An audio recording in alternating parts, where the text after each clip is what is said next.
Thank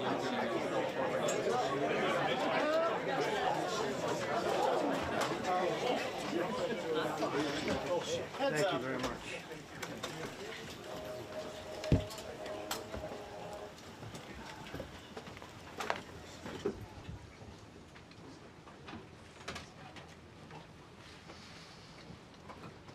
It's a great honor to be with you, and happy Easter. We had a great Easter. This is one of our better Easters, I think, in a lot of different ways. I can say militarily, it's been one of the best.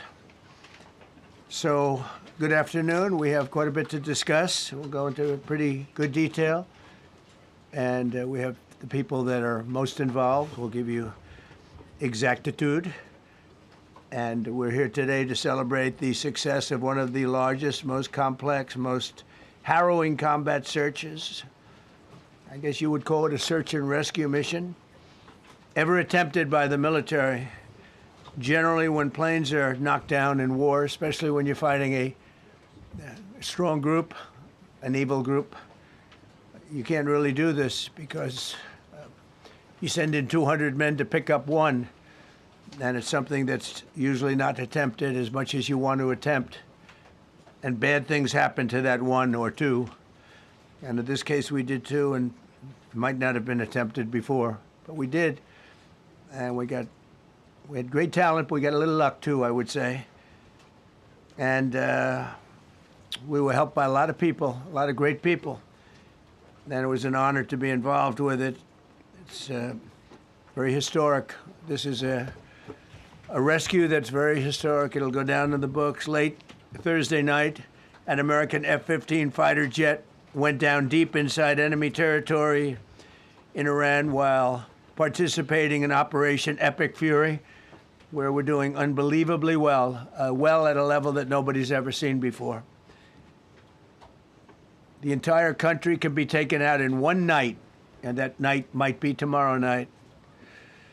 Both members of the crew ejected from the aircraft and landed alive on Iranian soil. I immediately was asked to make a decision. I ordered the U.S. Armed Forces to do whatever was necessary to bring our brave warriors back home. A risky decision, because we could have ended up with 100 dead as opposed to one or two.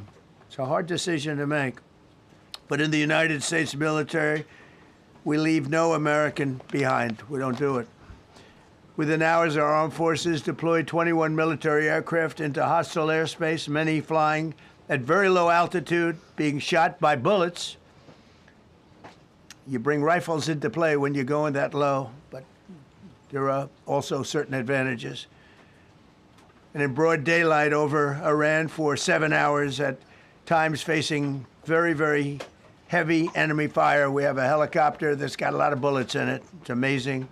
We just realized how good those weapons are. Those our machines are. Nobody has the equipment that we have, and nobody has the military that we have. Not even close. We're the most powerful military anywhere in the world by far.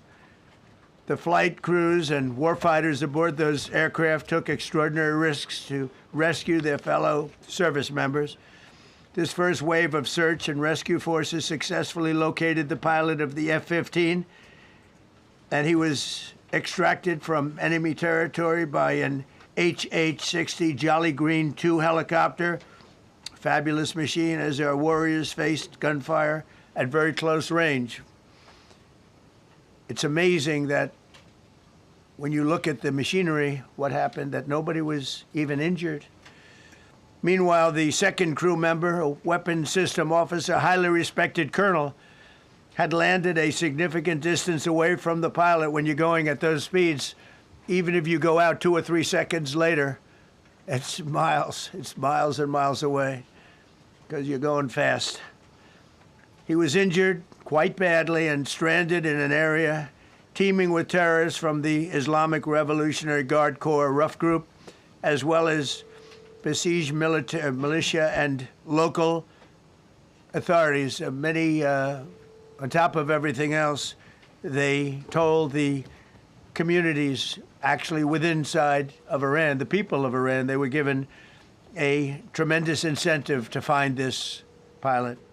Despite the peril, the officer followed his training and climbed into the treacherous mountain terrain and started climbing toward a higher altitude, something they were trained to do in order to evade capture. They want to always go as far away from the site of the shoot down. You want to go as far away because they all head right to that site. You want to be as far away as you can. And he was injured, and he was an amazing, amazing thing. He scaled cliff faces, bleeding rather profusely, treated his own wounds, and contacted American forces to transmit his location. They have a very sophisticated beeper-type apparatus that is on them at all times. And when they go out on these missions, they make sure they have lots of battery space and they're in good shape. And this one worked really well, amazingly, saved his life. We immediately mobilized a massive operation to retrieve him from the mountain holdout. And he kept going higher and higher. The mountain kept getting rougher and rougher and really very, very hard to find. The second rescue mission involved 155 aircraft, including 4 bombers, 64 fighters, 48 refueling tankers, 13 rescue aircraft, and more. We were bringing them all over, and a lot of it was subterfuge. We wanted to have them think he was in a different location because they had a vast military force out there. Thousands of people were looking. So we wanted them to look in different areas, so we were scattered all over like we were right on top of them.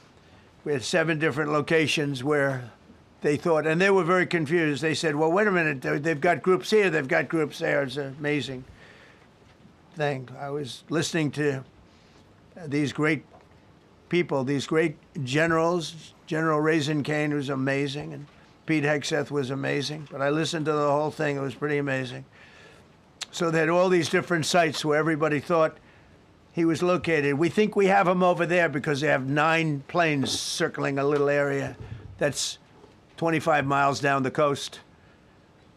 So in a breathtaking show of skill and precision, lethality and force, America's military descended on the area, the real area, engaged the enemy, rescued the stranded officer, destroyed all threats, and exited Iranian territory while taking no casualties of any kind.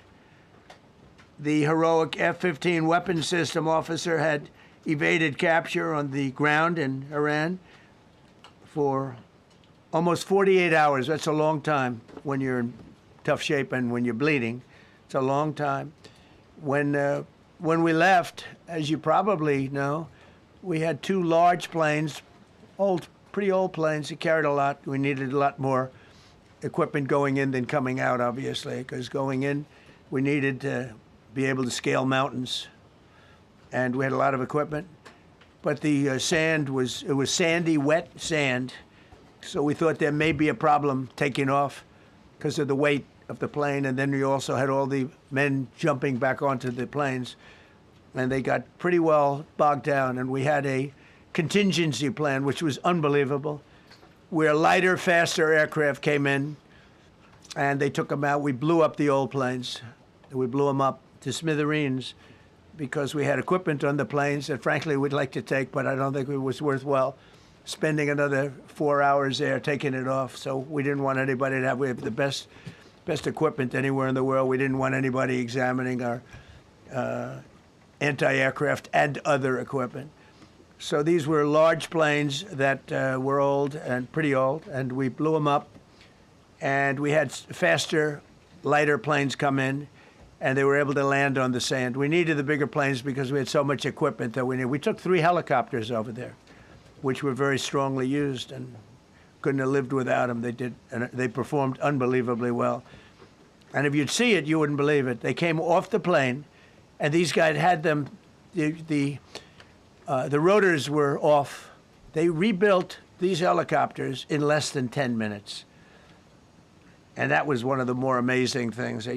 These are helicopters, small, unbelievably powerful, but small, very small, so he can get into certain areas.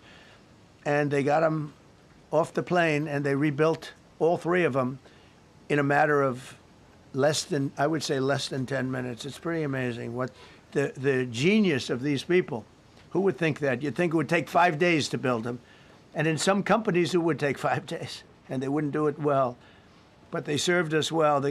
As Commander-in-Chief, I never forget the extraordinary risk taken by the warriors that we send into battle, and the genius. I mean, think of it, having a contingency of 3 planes waiting because we think the sand is so bad that we probably won't be able to take off.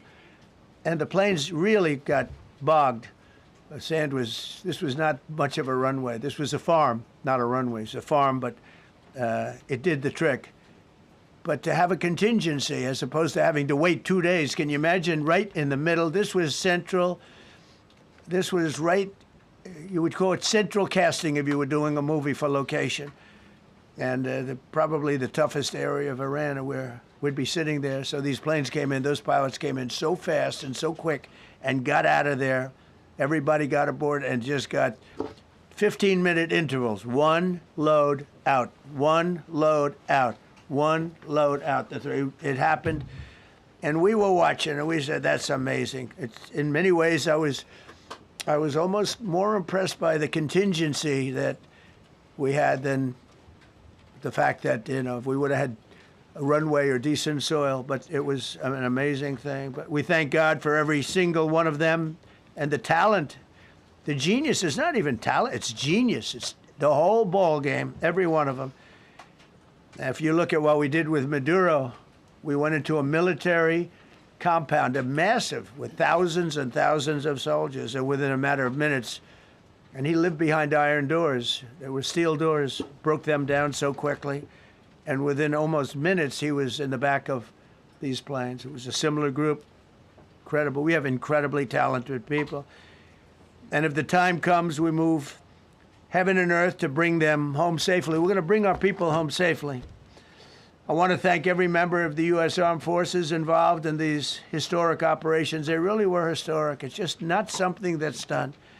And you'd understand it. Not that they don't want to do it, but when you're going into areas, when you look at these helicopters, when you look at the amount of bullets and everything else that they took, when you go into these areas, you don't come out like we came out.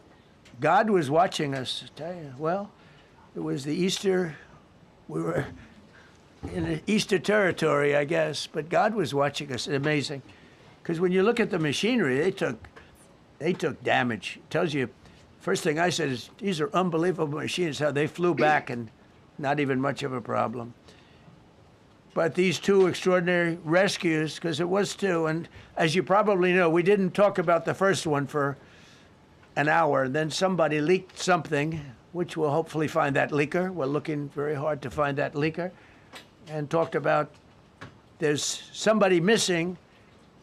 They basically said that we have one and there's somebody missing. Well, they didn't know there was somebody missing until this leaker gave the information. So whoever it was, we think we'll be able to find it out because we're going to go to the media company that released it, and we're going to say, national security, give it up or go to jail.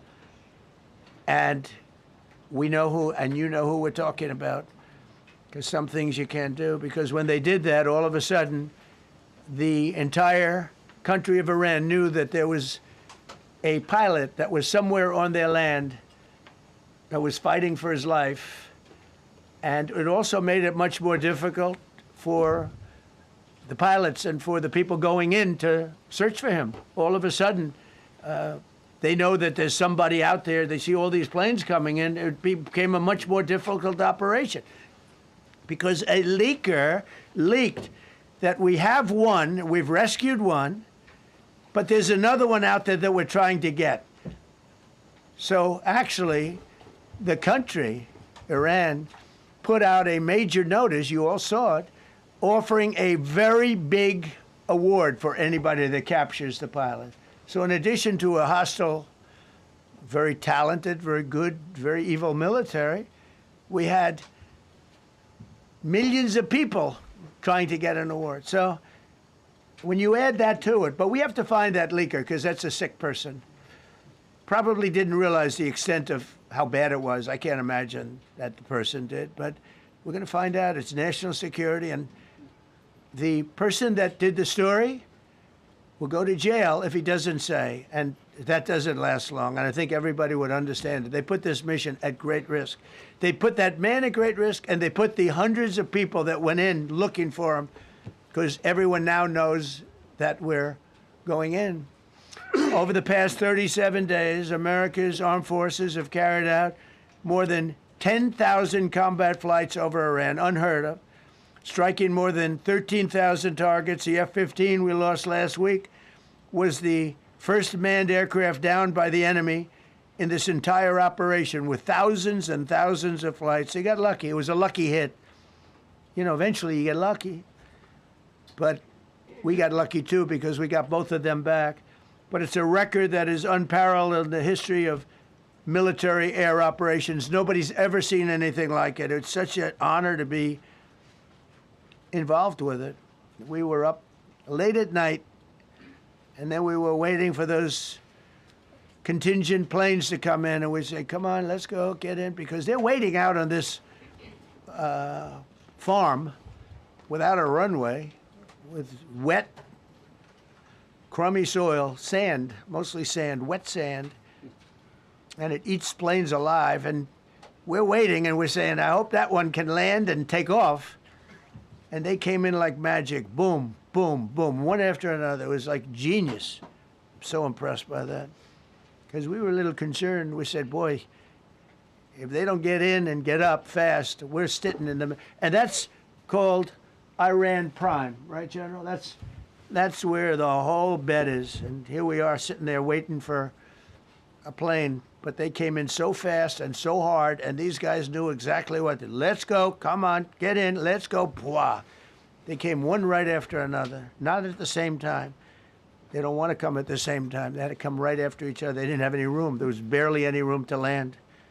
Tiny little patch of very wet earth and sand.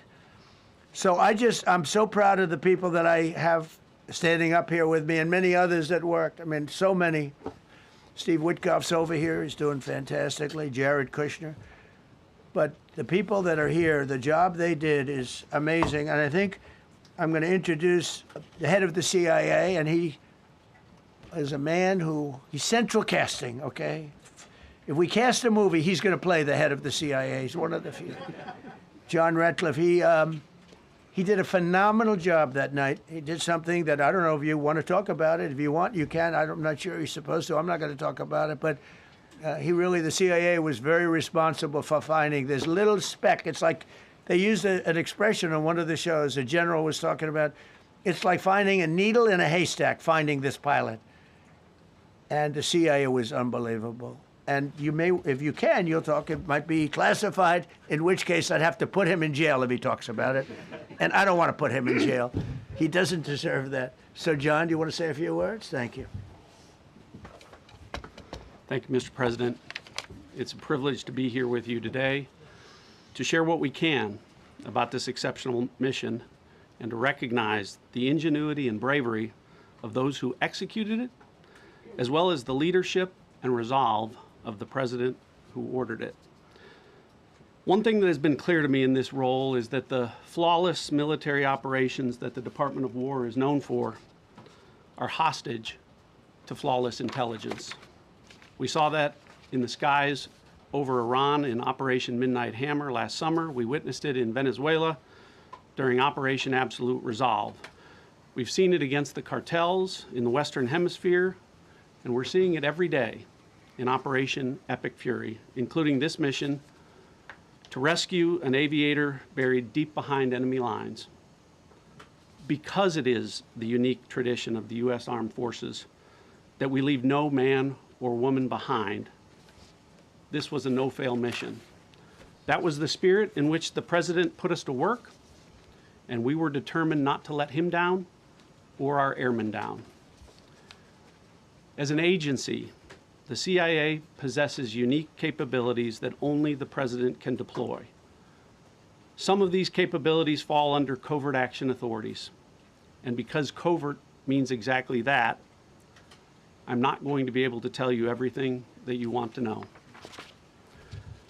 At the President's direction, we deployed both human assets and exquisite technologies that no other intelligence service in the world possesses to a daunting challenge, comparable to hunting for a single grain of sand in the middle of a desert. This was also a race against the clock, as it was critical that we locate the downed aviator as quickly as possible, while at the same time keeping our enemies misdirected. For that reason, in addition to the human and technical assets deployed by the President to find our airman, CIA executed a deception campaign to confuse the Iranians who were desperately hunting for our airmen. On Saturday morning, we achieved our primary objective by finding and providing confirmation that one of America's best and bravest was alive and concealed in a mountain crevice, still invisible to the enemy, but not to the CIA. That confirmation was relayed by Secretary Hegseth to the President, and the operation quickly moved to the execution phase. Following the successful exfiltration on Saturday night, our intelligence reflects that the Iranians were embarrassed and ultimately humiliated by the success of this audacious rescue mission. When the President asked me to lead the CIA, he made it clear: get back to basics, no politics, no agendas, tackle the hardest problems, and execute the toughest missions. This President is about results, and now that's what his CIA is about too. The professionals at the agency and at the Department of War deserve immense credit for their flawless execution during this daring mission. Their skill, creativity, and courage are unmatched on the battlefield wherever they step.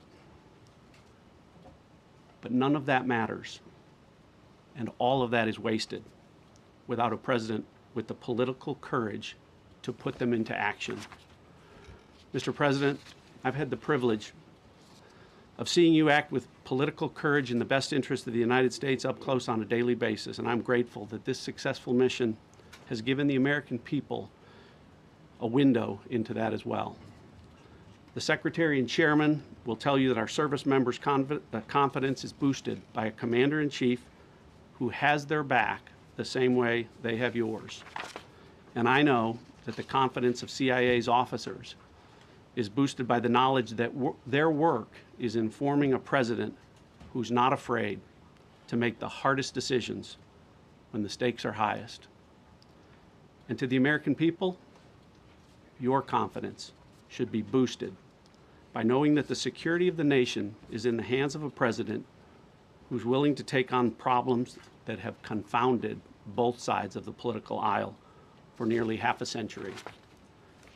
It is an honor to serve under a leader who just proved that you can believe him when he says, no matter what, we will leave no one behind.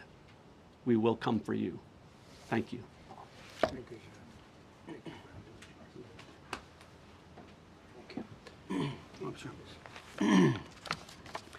Well, John, thank you for the collaboration of the CIA as well. Incredible and ongoing partnership. Ladies and gentlemen, fellow Americans, and especially the brave warriors in our armed forces, over this Easter weekend, the United States military has once again proved why we possess the greatest fighting force the world has ever known. In two extraordinary combat search and rescue operations deep inside enemy territory in Iran, our warriors executed missions of breathtaking skill, courage, and precision. When our warriors are unleashed, as this President has allowed them to be, they are unstoppable. When American airmen were down behind enemy lines, our forces and our President did not hesitate. Special operators supported by elite air crews and intelligence professionals moved swiftly and decisively into treacherous mountain terrain under the constant threat of Iranian forces closing in. Ultimately, it was an impotent Iranian threat. And today, as the CIA director mentioned, Iran's military, and we know this, is embarrassed and humiliated, and they should be. Now, these are not routine operations. They were high-risk, high-stakes missions conducted in the heart of enemy territory. This was not just barely into Iran, this was deep into Iran, involving coordinated strikes to suppress threats, deception tactics to protect our teams, and full synchronization across air, ground, and special operations. The Iranians are still asking themselves right now, how did the Americans do this? One downed airman evaded capture for more than a day, scaling rugged ridges while hunted by the enemy. When he was finally able to activate his emergency transponder, his first message was simple, and it was powerful. He sent a message, God is good. In that moment of isolation and danger, his faith and fighting spirit shone through. You see, shot down on a Friday, Good Friday, hidden in a cave, a crevice, all of Saturday, and rescued on Sunday. Flown out of Iran as the sun was rising on Easter Sunday. A pilot reborn, all home and accounted for, a nation rejoicing. God is good. Despite incoming fire and unforgiving conditions, our troops brought every American home. No American lives were lost. We leave no man behind, and that is not luck. It's the result of unmatched training, superior technology, an unbreakable warrior ethos, and sheer American grit. Our special operators, pilots, and support crews performed with near perfection under fire, and they were lethal. Just ask any Iranian soldier who dared attempt to get anywhere near that pilot before or during that mission. Death from above. Our troops turned a potential tragedy into a resounding demonstration of American resolve and capability. That's what excellence in uniform looks like. But make no mistake about it, none of this would have been possible without the courageous leadership and ironclad determination of President Donald J. Trump. From the moment our airmen went down, President Trump made it clear we will leave no one behind. The first mission, the first of two, was an audacious daylight thunder run right up the middle. It was authorized in less than 2 hours from that pilot going down when we knew where he was. And it was authorized in the middle of the night, because anybody that's worked for this man knows he's up in the middle of the night. Authorized immediately, without hesitation, audaciously. The second mission, as soon as we knew where that pilot was, and John was certainly helpful in that, also executed immediately. You know, I looked up at my screen when the final mission was complete inside our SCIF, our secure facility. And we have a running VTC, a running coordination cell. And the top of it read 45 hours and 56 minutes. For 45 hours and 56 minutes, we held that call open for coordination. From the moment our pilots went down, our mission was unblinking. The call never dropped, the meeting never stopped, the planning never ceased. The president demanded rapid, decisive action. He backed our military with the full weight of his resolve, refusing to let enemy propaganda or tactical setbacks deter us. His leadership ensured that every lethal and non-lethal resource was brought to bear, that our forces had the authorities and the support they needed to succeed. When the president says he has the backs of our warfighters, he means it. And it means a great deal, and it's a big difference on the battlefield. President Trump understands that peace through strength is not a slogan. It is a doctrine that saves American lives. His unwavering commitment to rebuilding our military and restoring the warrior spirit has paid dividends in missions just like this one. Under his command, America projects power with confidence and brings our people home with victory. And that continues today, by the way. Per the president's direction, today will be the largest volume of strikes since day one of this operation. Tomorrow, even more than today. And then Iran has a choice. Choose wisely, because this president does not play around. You can ask Soleimani, you can ask Maduro, you can ask Khamenei. To those heroes who planned and executed these rescues, your nation stands in awe. I stand in awe. The chairman stands in awe. We all stand in awe of your professionalism and bravery. We serve for you. You embody the very best of America. To the rescued airmen and their families, welcome home. Your courage and endurance, the quiet declaration of faith amid the storm, inspires us all. God is good every day. And to our adversaries watching from Tehran, let this be a clear message. The United States military will go anywhere, at any time, to protect our own and complete the mission. We execute with precision. We control the skies. You see, we flew for 7 hours in daylight over Iran to get the first pilot. And we flew 7 hours in the middle of the night to get the second. And Iran did nothing about it. We fight with honor, and under President Trump's leadership, we win. So God bless our troops, God bless President Trump, and God bless the United States of America. Thank you. Well, good afternoon, everyone. Thank you, Mr. President. Thank you, Mr. Secretary. A note before I start, I know many of you want specific details in these briefings. We will share what we can, but I will retain what I must in the event that we have to go do this again sometime. And I cannot stress the importance, as the President said, around operational security. The Secretary and I will do a more detailed briefing tomorrow morning, and we look forward to sharing the details that we can.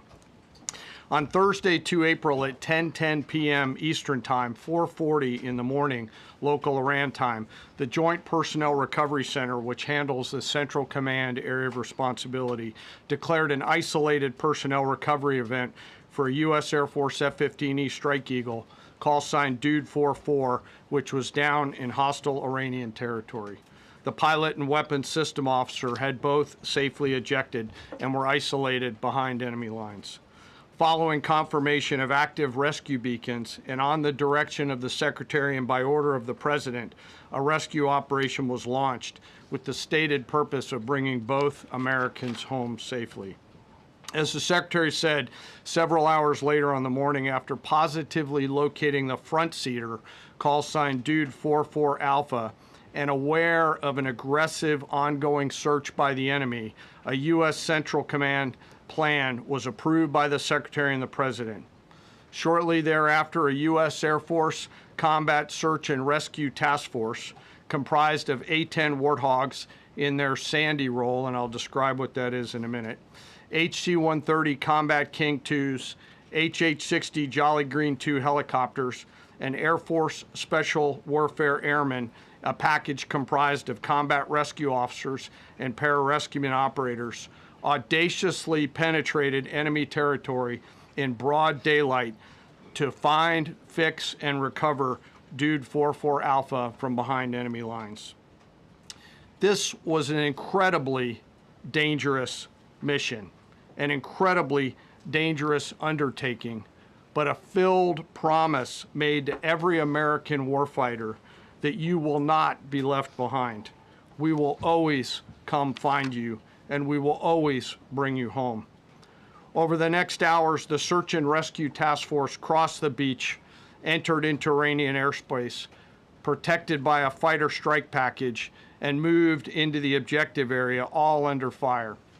En route, as some of you have seen on social media, the helicopters took gas off the C-130s and pressed onward and forward up into the objective area.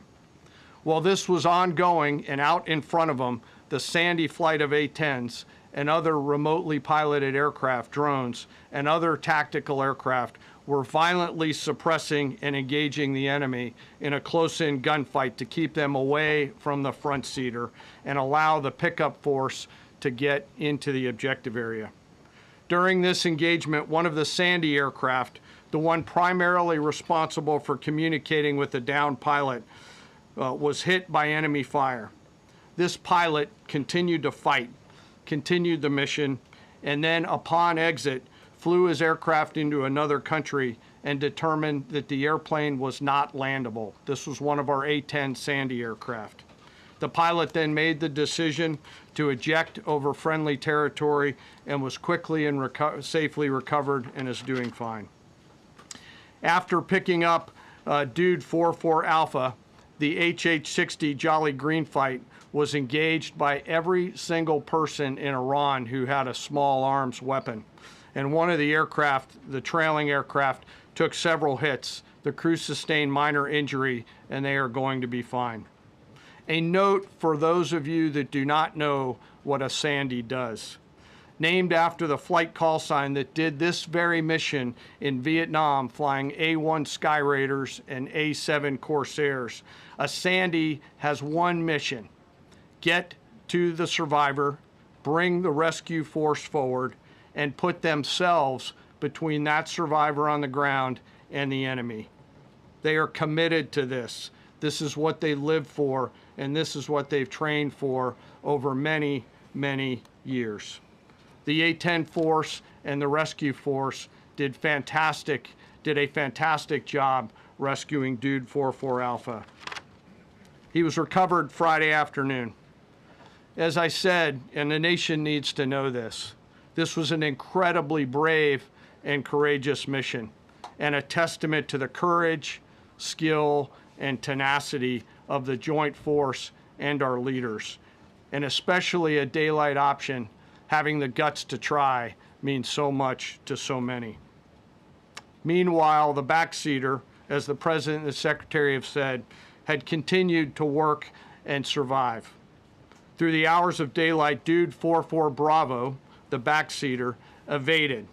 Using every means available, the efforts of the United States military, the Central Intelligence Agency, and others were attempting to find and locate with precision Dude 44 Bravo, the backseater. A note on the backseater and the front seater. The single most important contributor to a successful rescue operation is the spirit of attack inside the heart of that downed aviator. Their will to survive, their will to evade, their will to recover is everything.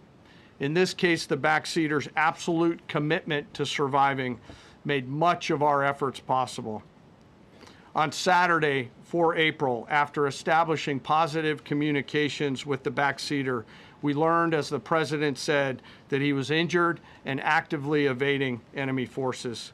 And thanks to our interagency partners, we were able to get eyes on his location and positively ID him. Throughout this entire time, the enemy force continued to search for 44 Bravo, and the Joint Force continued to strike them over and over and over again. Fighting off marginal weather in Iran and the enemy's search for a second time on Saturday, at the recommendation of the CENTCOM commander and at the approval of the Secretary and the President, we launched a rescue task force to recover Dude 44 Bravo. Again, this came to the President and the Secretary for approval, this time with a much larger force package based on the time that the enemy had to prepare to find 44 Bravo. Again, this force was protected by A-10 Warthogs using the Sandy call sign. And this force had one single mission: do everything they can to bring an American home. This meant having a plan, being prepared to execute that plan, and, more importantly, being prepared for multiple, simultaneous contingencies. And because of this force's professionalism, grit, and determination, fight off two enemies at the same time: the enemy searching for 44 Bravo and contingencies, which anyone who has done these types of missions knows we run into every single time. The force fought off both of those enemies incredibly well. During the period of darkness on Saturday, and as the Secretary said, into Easter Sunday and into the daylight, the force fought its way in and rescued Dude 44 Bravo. They were protected overhead by an air armada, including tactical drones, strike aircraft, and others. The force fought through multiple simultaneous contingencies, something no other nation, no other military can do, and safely returned Dude 44 Bravo, the backseater, home. And all other Americans home as well.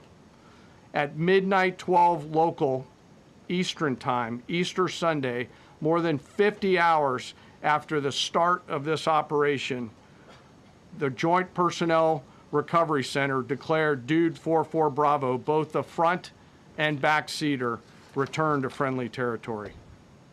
The courage demonstrated by both the pilot and the weapons system officer while isolated and them invading the enemy cannot be overstated. Their grit and warfighting tenacity is a direct result of the absolute trust they have in our rescue forces, their training, and their will to survive and return. They always knew that we would be ordered to go get them, and they always knew that we would be coming to get them. These two operations reflect our nation's most sacred obligation to our military service members. We leave no one behind, bless you. It also perfectly captures the first truth of our Special Operations Forces, that people are more important than hardware. That is the standard we live by, and the rescue forces that execute these missions operate under a clear motto: these things we do that others may live. Their actions were a direct embodiment of that commitment to others, and I could not be more proud of each and every one of them today. As the Secretary said to our enemies, this operation serves as a clear reminder of the capability and will of America's joint force. The United States of America will recover our warfighters anywhere in the world, under any conditions, when we want to. We will always bring overwhelming skill and firepower.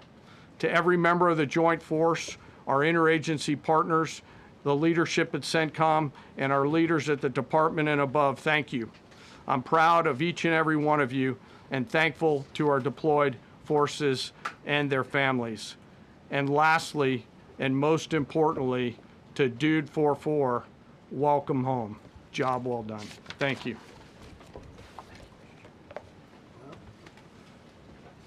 Pretty amazing, pretty amazing.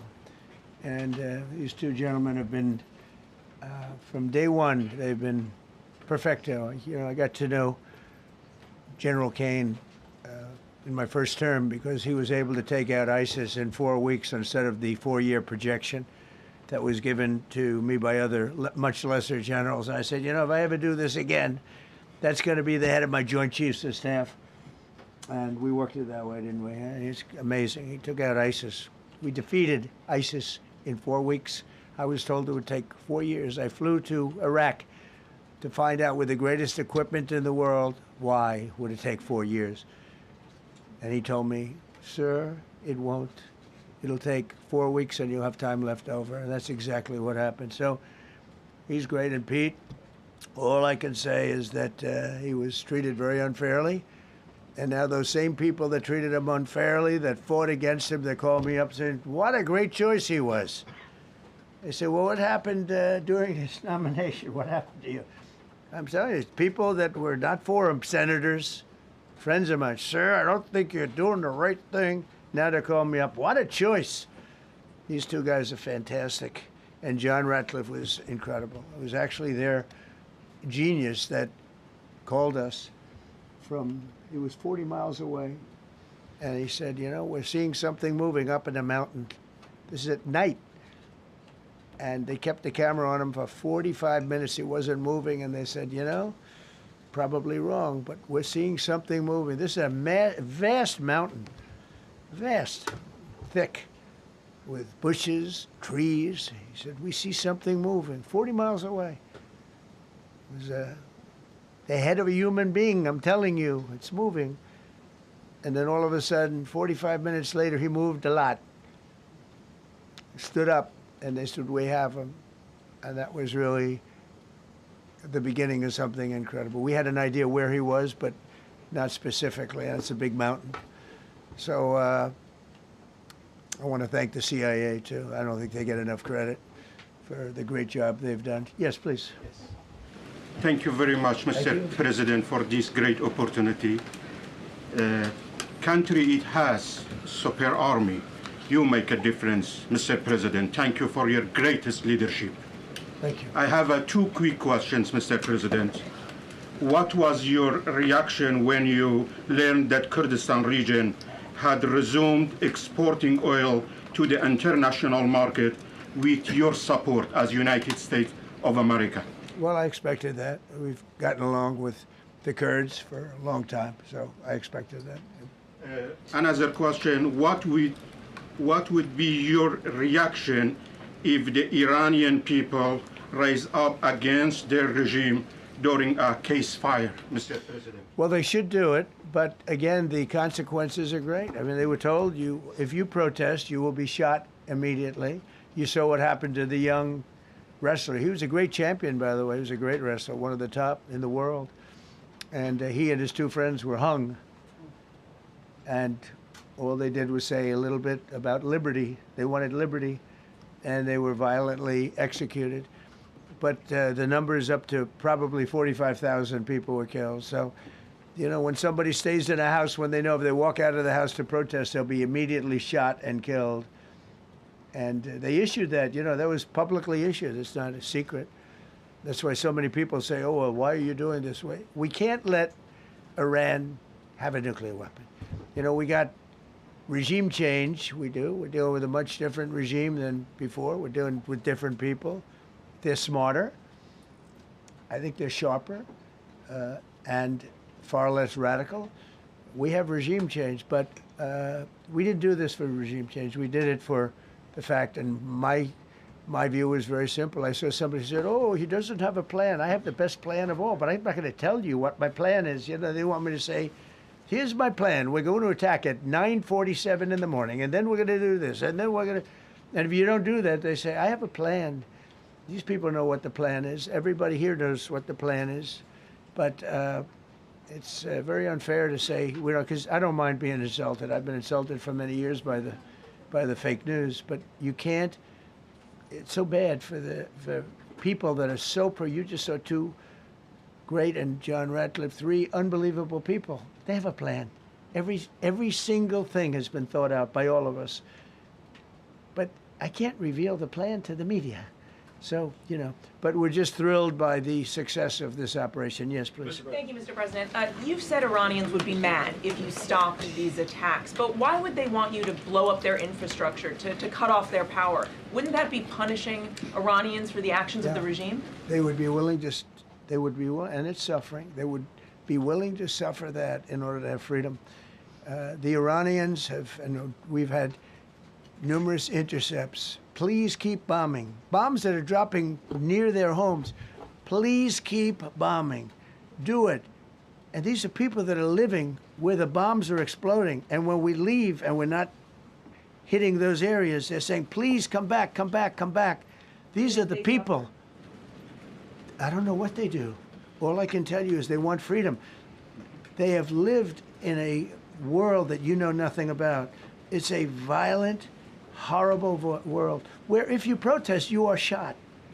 Remember the great woman protests where they had 400,000, 500,000 women, and they were all enthused and they were going to protest, and everybody said, oh, the regime's going to come to an end. And then all of a sudden, boom, boom, 5, 6 different areas. A woman would go down right between the eyes. They had snipers. They had 5 snipers. That's all it took. And those 400,000 or 500,000 women said, oh my God, what's that? Oh, look over there, what's that? A woman shot right between the eyes. And after 5 or 6 of them go down, then you start hearing the purr through the vast number of people. And then they said, oh my God, who would do that? And they're incredible people, but they've lived so horribly. They've lived so horribly. You know, Iran was a great country if you go back 25 years ago or so. The Persian people, they're incredible, smart, brilliant, actually. And I know so many. I know coming from New York, originally, I know so many people from Iran. They're incredible people, incredible energy, and very, very brilliant people. But when you're standing in a group and protesting and you have a woman, in the case of the woman, remember the Great Woman March, everybody was saying, oh, this is the end of the country. And then snipers selectively picked. Every single one was shot right between the eyes from a long distance. They were on top of buildings. Nobody even knew where they were, where they're coming from. This wasn't like a machine gun, which is also very bad. They've done that too. They did that recently. This was snipers sitting on the top of buildings, aiming and hitting women. And when they see people go down, and all of a sudden there's a riot in the reverse direction, and they never came out again. And a lot of the news doesn't talk about that. They talk about, oh, women's rights. You want to see women's rights? You're not going to see it there. It's amazing when I see some of the stupid people like, AOC plus 3, all that group. They talk about, oh, freedom for Iran. They don't tell you the real facts. Women, men, gays. How about gays for Iran? They kill the gays. They throw them off buildings.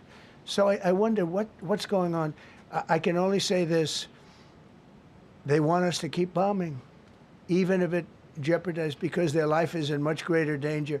They want freedom for Iran, but it's very hard for them to protest. I actually tell them, I said, don't go out. I fully understand.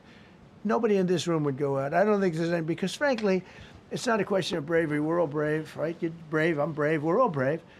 But we're also intelligent. If you have people shooting at you, expert shots with the best rifles you can get, and hitting you right between the eyes every single time, and you're looking here and you're seeing and you're looking here, you're out of there. I don't care who it is. Please. Mark Meredith, Fox News. I know that. Oh, thank you. How would I know that? Go ahead. America's watching. No. Good job. Can we go back to the weekend? First off, was everyone on board with the operation, or were there people that were trying to talk you out of going through with the operation this weekend? Not everybody was on board. Somebody else within No, your- there was military people, very professional, that preferred not doing it. These two were totally on board, which was very important. They weren't, it would have had a little difficulty. But no, there were military people that said, you just don't do this.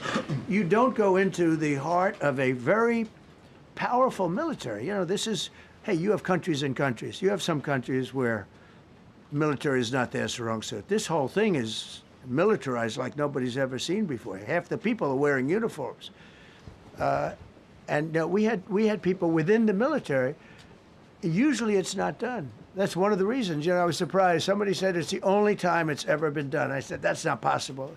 But it is possible, because you're going into hundreds of thousands of soldiers along the path. I mean, look at some of the helicopters, how they got hit.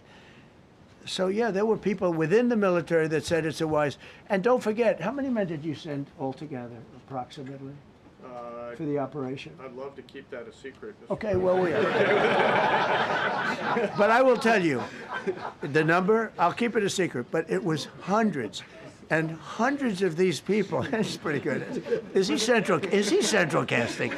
But hundreds of people went into this journey. Hundreds of people could have been killed. Forget about the equipment, a lot of equipment, nobody cares. Hundreds of people could have been killed. So we had people that were within the military that said this is not a wise, and I understood that, but I decided to do it. Was there a point that that you were thinking there's too much on the line, and somebody was saying maybe we abort this now and wait? I mean, given the resource, like the general said, it seemed like there was so much on the line here. You must have been thinking, Well, this could have completely changed the So next the 3 first years. one, which was in many ways as dangerous as the second, I guess it gets, because we're flying over daylight. We're the best at the world at night. We have goggles that nobody, we have goggles, I've tried them, they're unbelievable. I see better with the goggles at night than I see without them during daylight. I mean, daylight today, we have a beautiful day. You see just as well with goggles. In many ways, it's enhanced. So we have the best in the world. So it's much safer for us to do it at night, whereas other people, no other country has that capability. They don't have that particular piece of equipment like we do. But when I was told flying and in daylight, I think we flew 7 hours over Iran, and that's a long time, over unbelievably hostile territory, where they have nothing but weapons. We took out their anti-aircraft, which is great. We took out their radar, which is great. We took out a lot, but they still have, what hit this one was a handheld shoulder missile, heat-seeking missile. So it's not like, they're totally whatever. But and they have probably a little luck, because you got to get lucky. But they shot it, and it got sucked in right by the engine. But these guys were out of there. They were great. Their timing was great. But no, I was told that this is a very dangerous mission. I understand. They didn't say it's a foolish mission. They said, you know, we're going to be sacrificing hundreds of people do this. This is, I mean, you have tankers that are flying over this area so that because the flight was so long, they had to refuel. It's a very dangerous mission. I just felt it was worth it. If you would have told me that we would have been successful, gotten both, and nobody was even essentially injured, I would have said that would be impossible. Yeah, please. Mr. President, thank you very much. Thank you, sir. We'll come back to you. Okay, thank you. Given that you are now dealing, you say, with a more reasonable, less extreme leadership in Iran, what does that mean for the protesters, for the human rights movement in that country after this conflict? Well, I What's think your positive. expectation? Yeah, if they assume control, if we do something and they assume control, I think it's very positive, a big step. I don't think you'd see the radicalization that you have seen in the last. Look what happened. I mean, women are being executed because they're not properly clothed, they say. They're not properly clothed, and they execute the women. They shoot them right on the street. No, you have a much different group of people. Now, I'm not saying we are dealing with them. Essentially, they have till 8 o'clock tomorrow night, Eastern time. But we are dealing with them. I think it's going well. Mr. Witkoff is here, and JD's involved in the dealing. Mr. Witkoff is sitting right here, and I think it's going fine, but we'll have to see. You have to understand, we've been dealing with these people for 47 years. I'm standing here with a much more powerful Iran as of a month ago, not anymore. Right now, they are decapitated. But I'm standing here a month ago with a much more powerful Iran than it was at any point during 47 years.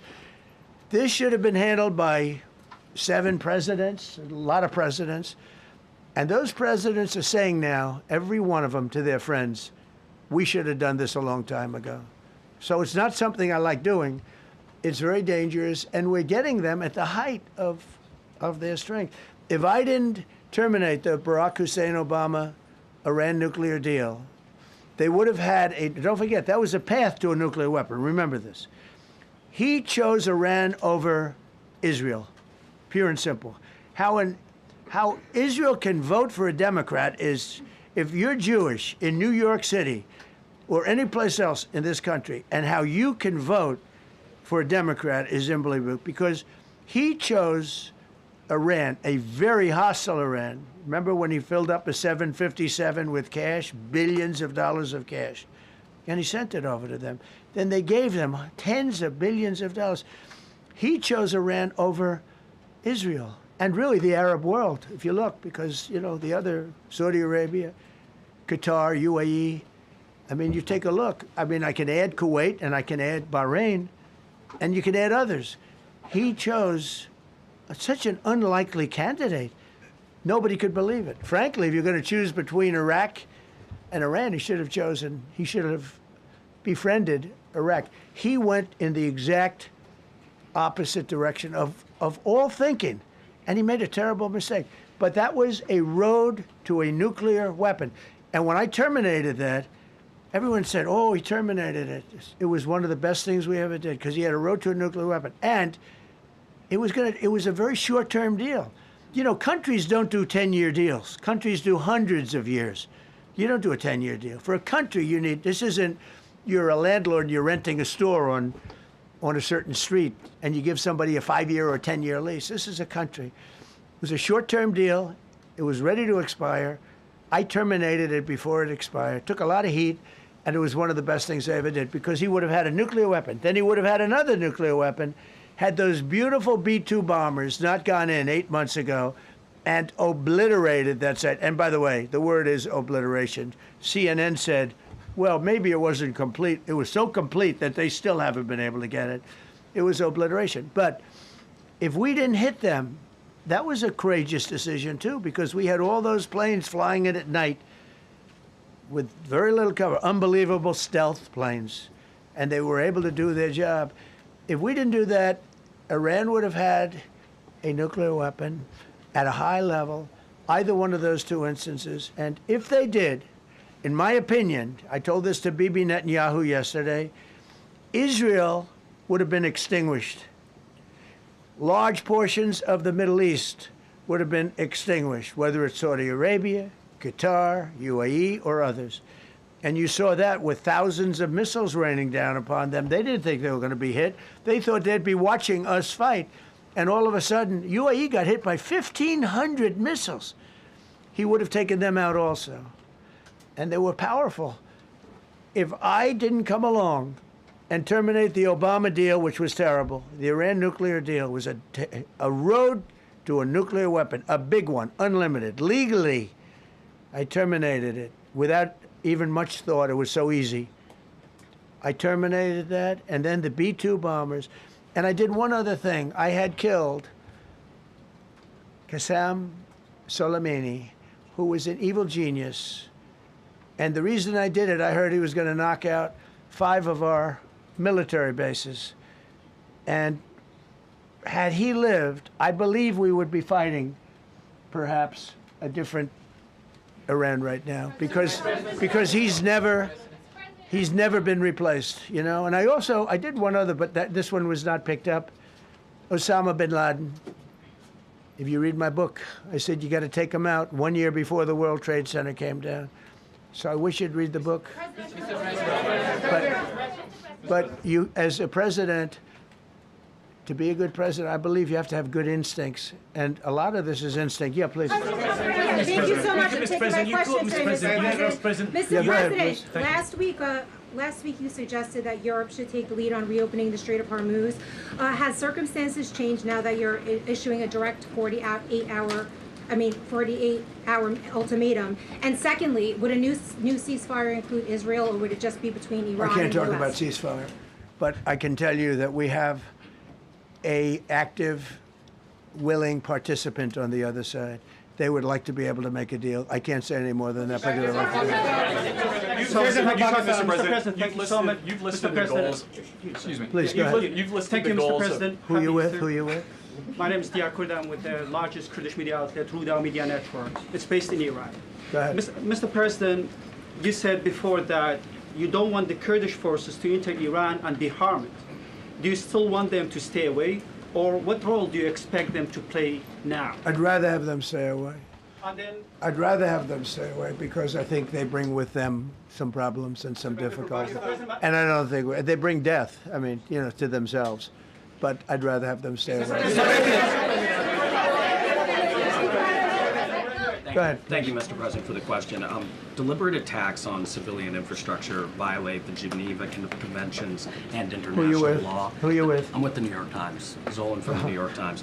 Are you failing? Are you concerned? Circulation way down at the New York Times. Are What's you going on concerned that your threat to bomb power plants and bridges amount to war crimes? No, not at all. No, I'm not. I hope I don't have to do it.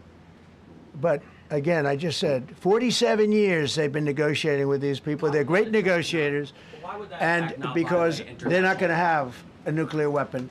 And if somebody that takes my place someday is weak and ineffective, which possibly that will happen because we had numerous presidents that were weak, ineffective, and afraid of Iran, we're never going to let Iran have a nuclear weapon.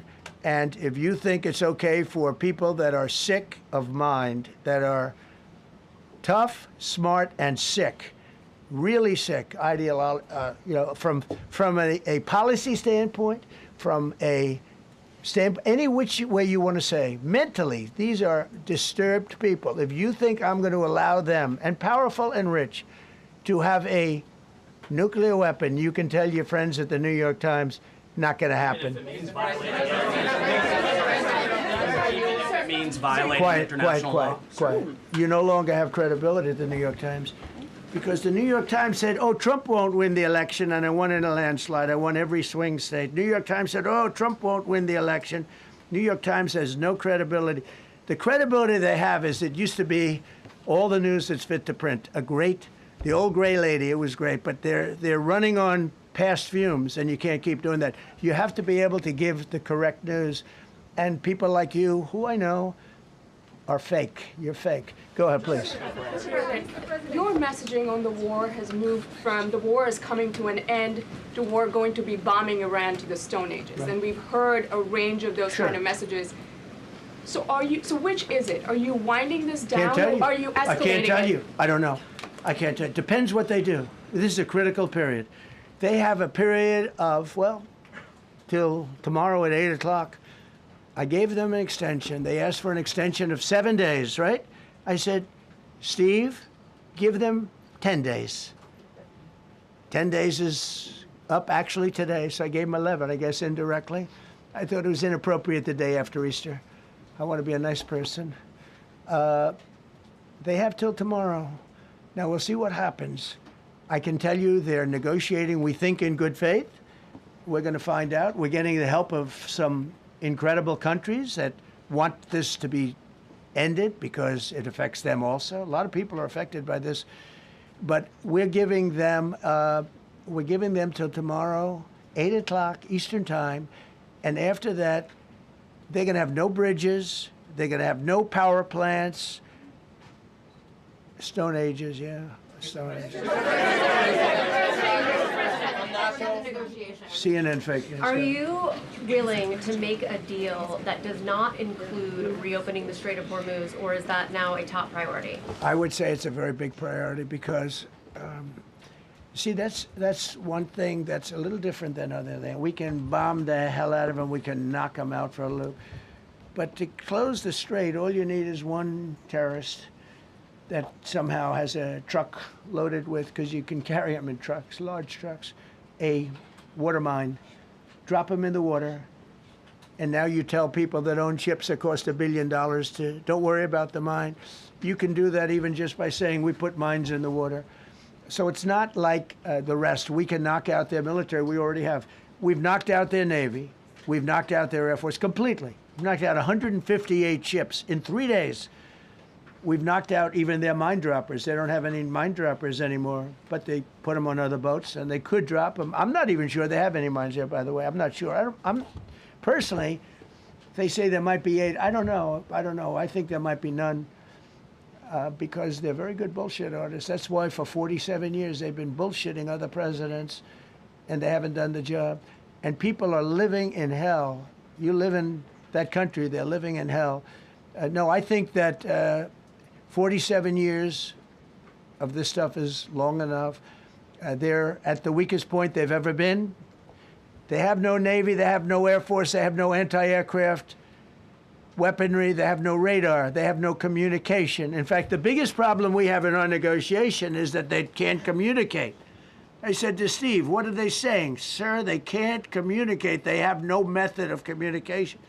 So we're communicating like they used to communicate 2,000 years ago with children, bringing a note back and forth. They have no communication. But all I want to see is I want to have a safe world, and you're not going to have a safe world. Israel will be gone. The Middle East will be gone. And then they're coming for Europe. And I have to tell you, I'm very disappointed in NATO, very. I think that NATO... I think it's a mark on NATO that will never disappear in my mind. You know, they're coming to see me on Wednesday. They're going to say, oh, we'll do this, we'll do that. Now they all of a sudden want to send things, you know. But they said it loud and clear at the beginning when I spoke to UK of all. I would have said they would have been the first because they're the oldest. And I say, yeah, I'd love to have a little help. He said, no, sir, we'd rather wait till you win. I said, I don't need help after we win. They have 2 old broken aircraft carriers, barely work. I said, I guess we can use them. Who the hell knows? I called the general. He didn't even want them. He said, we don't really need them. We got the SS Abraham Lincoln, sir. We don't need them. You know, we have, in terms of technology, we had one day 101 missiles going at 2,700 miles an hour, aimed at the Abraham Lincoln. 101 missiles. Out of 101 missiles, 101 missiles were shot down. Unbelievable technology. 10 years ago, 5 years ago, I don't know if that would have been possible, but 10 years ago, that wouldn't have been possible. 101 missiles heading to a ship that's not that far off the coast. And out of the 101 missiles, we shot down all 101. We have weaponry. The Patriots are unbelievable. We have weaponry that's unbelievable, yeah. Just to clarify. Go ahead, please. Yes. Thank you, Mr. President. You said earlier today during the egg roll that you would like to take Iran's oil, but Americans want U.S. forces home. Correct. What's that trade-off? If I had my Does it choice, take too if I had my much time? choice, yeah, because I'm a businessman first. With Venezuela, as you know, the war was over in about 45 minutes. And we have great people running Venezuela, very good people. I mean, the relationship is good. And we are a partner with Venezuela. And we've taken hundreds of millions of barrels, hundreds of millions. Over 100 million barrels already is in Houston, refined and out. And paid for that war many, many times over, many times over. You know, the old days, to the victim. Okay, you know that. To the winner belong the spoils, go the spoils. And I've said, why don't we use it? To the victor, go the spoils. And we don't have that. We haven't had that in this country probably in 100 years, because even the Second World War, you look at the Second World War, we didn't have it with the Second World. We helped rebuild all those countries. We rebuilt Germany. How about Germany telling us that, well, it's not their war. We had nothing to do with it. They wanted me to go and tell them everything I was doing. We didn't know anything about it. Well, if I would have told them, they would have leaked it, and we wouldn't have been nearly as successful, possibly, right? But to the victor belong the spoils. So we haven't heard that in, I think, maybe hundreds of years. Now with Venezuela, and we, just so you understand, the people of Venezuela, they say if I ran for president of Venezuela, I'm polling higher than anybody has ever polled in Venezuela. So after I'm finished with this, I can go to Venezuela. I will quickly learn Spanish. It won't take too long. I'm good at language. And I will go to Venezuela. I'm going to run for president.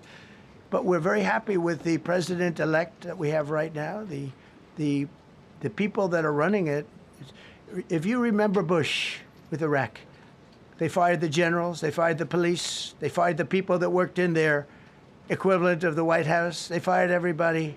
And you know what they had? They had a mess. And you know what happened? ISIS formed. Those generals and those soldiers got together, the police got together, they all got together, they formed ISIS. Not going to happen with us. So Venezuela has been an incredible situation. We went in, we were very successful, military power like nobody's ever seen. The general, Venezuelan general said, I was on that site. I said, I've never seen ferocity like that. I've been doing this for 40 years. He said, I've never seen it. They hit us from 17 different, they were all set. They saw that big, beautiful aircraft carrier, the Ford in that case, and planes were pouring off it at 1 o'clock in the morning. So typically when you see that late at night, you know you could be in trouble, right? And we were all ready. They had their equipment. It was Russian. And they had Chinese equipment. It was all set. They were going to give us a fight. He said, and then they came, and they came at speeds like we've never seen. And they came at 17 different angles. The general and his people, that was a lot of angles. They hit him from every angle. He said, we knew it was over in 3 minutes. We were waiting for them. Their equipment didn't work. And there's a reason it didn't work. Someday we'll explain that to people. They pressed the button, nothing happened. They pressed it again and again, nothing happened. And he said, we knew this whole thing was over in 3 minutes. We've never seen any, he used the word ferocity. The ferocity of these planes from 17 different angles, and it was over. They went inside. And remember, that was on a military base with thousands of soldiers. And those soldiers looked and they said, get the hell out of here. Thousands. We didn't have thousands. We had like 200 people. So we have a great military. And I'll tell you what, somehow this rescue captured the world's attention, more so than normally. You're talking about 2 people. But this rescue captured the world's attention. But we did it in Venezuela. That was amazing. And now we have a very bad man in prison and going to trial. I mean, he released, aside from the drugs, which he was terrible, Maduro released hundreds of thousands of people from jails into our country. Drug dealers, murderers, the worst people in the world were released into our country because we had a stupid president who probably didn't know, and we had a border czar who never went to the border and never once called our great Border Patrol agents, right? Not once, Kamala. She never called the Border Patrol. She never said, how we doing? I used to call the Border Patrol guys every day. You can ask them, Paul, ask any one of them. Brandon, ask them all the time. How are we doing? How are we doing? And we now, I'm proud to say, have a totally sealed border. 9 months, nobody is coming through our border. And nobody even tries because they know they're not going to get through. So we don't have caravans anymore. So maybe 1 or 2 more and we'll be done. Mr. President, are you allowed to, or are you willing to end this conflict with Iran charging tolls for passage through the strait? Us charging tolls? Iran. What about us charging tolls? Is that something you're considering? I'd rather do that than let them have them, right? Why shouldn't we? We're the winner. We won, okay? They are militarily defeated. The only thing they have is the psychology of, oh, we're going to drop a couple of mines in the water, all right? No, we have a concept where we'll charge tolls, okay? I thought you meant us. Your question would have been more accurate if you said us. Go ahead. Thank you very much. So just to clarify, in order for Iran to successfully meet your deadline tomorrow, do they have to make a deal, open the strait, or both? We have to have a deal that's acceptable to me. And part of that deal is going to be we want free traffic of oil and everything else. Mr. President, thank you very much. You've said glory be to God in this conflict. Do you believe that God supports the United States' actions in this war? I do, because And God is good. direction? Because God is good, and God wants to see people taken care of. God doesn't like what's happening. I don't like what's happening. Everyone says I enjoy it. I don't enjoy this. I don't enjoy it. These two guys don't enjoy it. You know, people say, "Oh boy, they're so tough." I don't like seeing people killed. I've ended 8 wars. Nobody's ever done it. The person who won the Nobel Prize came to me and said, "You deserve the Nobel Prize." She announced that when they announced, they said, "Goes to Maria. She's a great person, really a good person." She said, "No, no, no. This is ridiculous.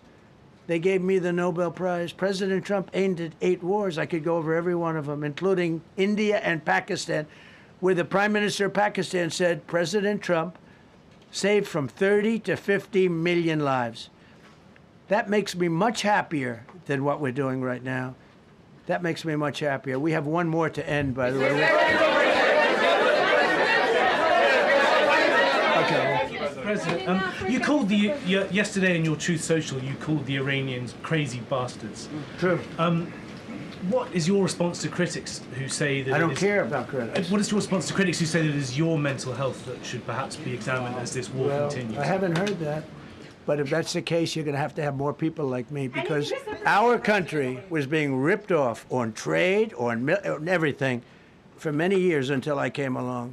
So if that's the case, you're going to have more people. Dasha, go ahead. Dasha, go. You said that very little is off limits in Iran as far as targeting, Yeah. including power plants, bridges, you've mentioned those. Very little is off limits. Are there certain kinds of civilian targets, though? I'm thinking schools I don't want or to tell you hospitals that. you I don't want would to say tell you is that. off- We have a plan, because of the power of our military, where every bridge in Iran will be decimated by 12 o'clock tomorrow night, where every power plant in Iran will be out of business, burning, exploding, and never to be used again. I mean, complete demolition by 12 o'clock. And it'll happen over a period of 4 hours if we wanted to. We don't want that to happen. We may even get involved with helping them rebuild their nation. And you know what? If that's the case, the last thing we want to do is start with power plants, which are among the most expensive things, and bridges. You saw the bridge. The bridge went. We were very close to a deal. And then I got a call from Mr. Witkoff, Mr. Kushner, and JD saying, I think they're breaking the deal. I said, tell them that's okay. Don't worry about it. But tell them to look out their window and watch. And within 45 minutes, I gave the order to knock out the biggest bridge. I gave the order, knock out the biggest bridge in I believe the Middle East, but the biggest bridge in Iran. And within 10 minutes after I gave that order, that bridge was over. So do I want to do that? No. Do I want to destroy their infrastructure? No. It will take them 100 years to rebuild. Right now, if we left today, it would take them 20 years to rebuild their country, and it would never be as good as it was. And the only way they're going to be able to rebuild their country is to utilize the genius of the United States of America. You voiced your displeasure with NATO in the past. Is there a danger to the U.S. not being the de facto of the leader of the alliance, and then other powers within the alliance then getting the decision-making when it comes to wars and nuclear weapons? No, it's not a danger. Look, we went to NATO. I didn't ask very strongly. I just said, hey, if you want to help, great. No, we will not help. I said, that's all right. You don't want to help? Because I've always said NATO's a paper tiger. See, NATO's a paper tiger. Putin's not afraid of NATO. Putin's afraid of us, very afraid of us. And he's explained it to me a lot of times. I got to know him very well. I know him very well. NATO's a paper tiger. NATO is us. And when we needed them, we didn't need them, by the way. We didn't need them, obviously, because they haven't helped at all. Just the opposite. They've actually gone out of their way not to help. They didn't even want to give us landing strips. Think of it. And it's not just NATO. You know who else didn't help us? South Korea didn't help us. You know who else didn't help us? Australia didn't help us. You know who else didn't help us? Japan. We've got 50,000 soldiers in Japan to protect them from North Korea. We have 45,000 soldiers in South Korea to protect us from Kim Jong-un, who I get along with very well, as you know. Do you notice he said very nice things about me? He used to call Joe Biden a mentally retarded person, okay? So don't tell me about your stuff. Joe Biden, he said he's a mentally retarded person. He was so nasty to Joe Biden. It was terrible. But to me, he likes Trump. And do you notice how nice things are with North Korea? It's very nice. But we have 45,000 people, soldiers, in harm's way, right next to Kim Jong-un with a lot of nuclear weapons. 45, which should have never happened if a certain president, I'm not going to mention this president because I happen to like him, believe it or not, but if a certain president did his job, Kim Jong-un would not have nuclear weapons right now. But they were all afraid to do their job properly. But just to conclude and just to finish, Japan didn't help us, Australia didn't help us, South Korea didn't help us, and then you get to NATO, NATO didn't help us. There were some countries that did. Now, countries that have been good, now you could also say they're got to be a little bit more involved because they're in the territory, but Saudi Arabia has been excellent, Qatar has been excellent, UAE has been excellent, Bahrain, Kuwait. I mean, Kuwait did shoot down 3 of our planes. The only planes, really, that we lost with friendly fire, they call it. I call it unfriendly fire. They unfortunately didn't know how to use our great Patriots. The pilot said, what kind of a missile's coming at us? Patriot. Boom, they got out. Because they know a Patriot never misses. So they had beautiful Patriots. There were planes heading in their direction. Unfortunately, they decided to shoot those planes. They were our planes. So, NATO is a paper tiger. Now, he's coming to see me on Wednesday, as you know. He's a wonderful guy. Secretary General is great. And Mark Rutte, he's a great person, but he's got... And you know, it all began with, if you want to know the truth, Greenland. We want Greenland. They don't want to give it to us, and I said, bye-bye. Okay, thank you very much, everybody. Thank you.